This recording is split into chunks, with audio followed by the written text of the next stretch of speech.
Welcome to today's video.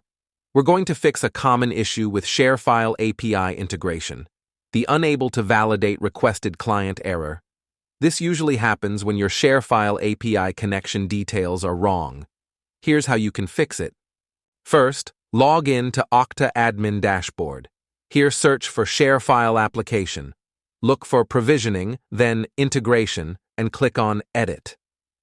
Now, you need to put in the correct ShareFile OAuth consumer key and OAuth consumer secret.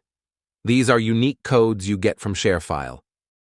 After you enter them, click Authenticate with ShareFile. Next, type in your account's subdomain.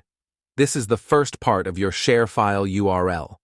For instance, if your URL is mycompany.sharefile.com, just type in mycompany. It's time to log in with your ShareFile admin account. Enter the admin email and password, and then hit the Sign In button. You'll be back at the provisioning page in Okta.